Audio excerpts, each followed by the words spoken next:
Bonjour. La situation dans l'éducation nationale attire l'attention de certains quotidiens ce matin. À l'image du journal Solo, les enseignants grévistes ont constaté ce mercredi des ponctions drastiques sur le salaire du mois. Dès l'ouverture de la plateforme solde, la stupéfaction a laissé place à la colère. Les retenues pour des faits de grève s'élèvent selon plusieurs sources syndicales à des montants compris entre 100 000 et 200 000 francs CFA, ce qui fait dire au quotidien des ponctions salariales contre les enseignants grévistes. Les leaders syndicaux qui ne s'attendaient pas à des montants aussi élevés ont déjà commencé à se concerter pour apporter une réponse à ce qu'ils qualifient de provocation financière. Ponction pour des faits de grève, les enseignants saignent de toutes leurs larmes, affiche le quotidien, une situation considérée par mes confrères du journal Les Échos d'une galère qui s'abat aujourd'hui sur les épaules des enseignants grévistes, le gouvernement et les enseignants en face à face. Malgré ces ponctions de salaire annoncées, le G7, le collectif regroupant les 7 syndicats les plus représentatifs, poursuit son 5e plan d'action. Des grèves totales prévues malgré des retenues, dont certaines auraient dépassé 250 000 francs CFA, informe l'Observateur. Ces ponctions sur les salaires des enseignants grévistes surtout sont signalées 24 heures après les mises en garde du Premier ministre Ousmane Sonko à l'Assemblée nationale mardi dernier lors de la séance de questions d'actualité face aux députés. Ce qui fait dire à mes confrères du journal Enquête le pacte d'échec pour parler du pacte de stabilité nationale qui avait été signé pour l'accalmie du front social, notamment l'éducation nationale. Ponction de 100 000 à 200 000 sur les salaires, l'État sert la vie aux enseignants, affiche l'As quotidien. Autre sujet phare évoqué par les quotidiens, la sortie de Barthélémy Diaz, l'ancien maire de la ville de Dakar, s'est prononcé sur des questions de l'heure, surtout la crise dans les universités du Sénégal. Barth vide son chargeur sur Diomaye et Sonko, affiche l'As quotidien. Une offensive totale contre le régime, affiche l'info. Le Sénégal est malade, il manque d'autorité, de leadership et de vision, a-t-il dit, propos repris par le journal L'Info. Parallèlement, selon Barthélémy Diaz, le Sénégal est malade du dieu qui nous a été vendu. La crise économique,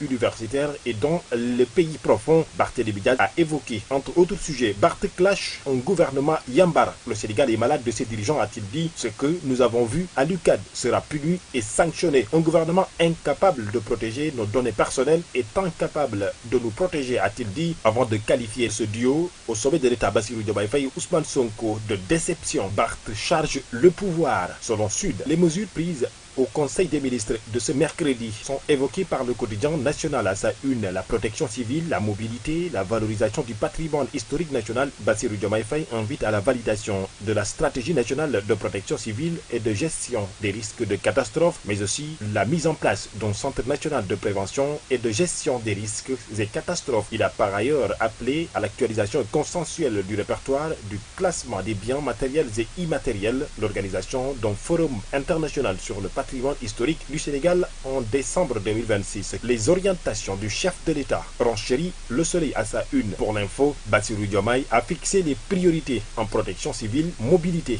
et patrimoine. En sport, la deuxième fenêtre des éliminatoires de basketball de la Coupe du Monde Basket 2027 démarre aujourd'hui à Dakar au Stadium Marius Ndiaye. Sénégal-Côte d'Ivoire à 21h. Les Lions démarrent par un derby éléphantesque selon Sud Quotidien. En tout cas, le chemin de Daouha sera tracé à partir de Dakar, sera validé à partir de Dakar. C'est tout pour vos quotidiens. Merci et très bonne lecture. Merci beaucoup Al-Amin Senghor. C'est cette revue de la presse qui met un terme à ce journal. Je vous rappelle les titres. Réouverture du campus social ce matin. Les 6 pavillons du campus social à nouveau fonctionnels. Seulement, la réouverture partielle du centre des œuvres universitaires n'est pas du goût des étudiants qui s'offusent de la fermeture des pavillons B et F pour des raisons de sécurité, même si le collectif appelle les étudiants à rejoindre les amphithéâtres à partir d'aujourd'hui. Ponction sur les salaires du mois de février des enseignants. Après leur grève répétitive, le gouvernement du Sénégal sort la matraque et sanctionne les acteurs du système éducatif. En ce moment, le G7, le mouvement qui regroupe les syndicats les plus représentatifs dans le secteur de l'éducation, est en grève générale aujourd'hui. Il dénonce l'inertie de l'État face à leurs revendications. Nous avons également parlé de cette sortie de Barthélémy Diaz qui est revenu sur une crise économique universitaire, sur le monde rural. Barthélémy Diaz tire sur l'État. L'ex-maire de Dakar estime que le gouvernement n'est pas à la hauteur pour diriger le pays.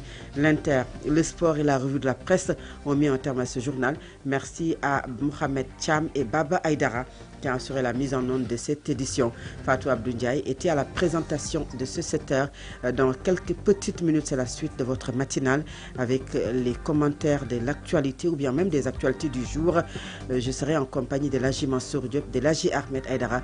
Restez à l'écoute de Solo Média, la force d'un groupe, la clarté d'une vision. À tout à l'heure.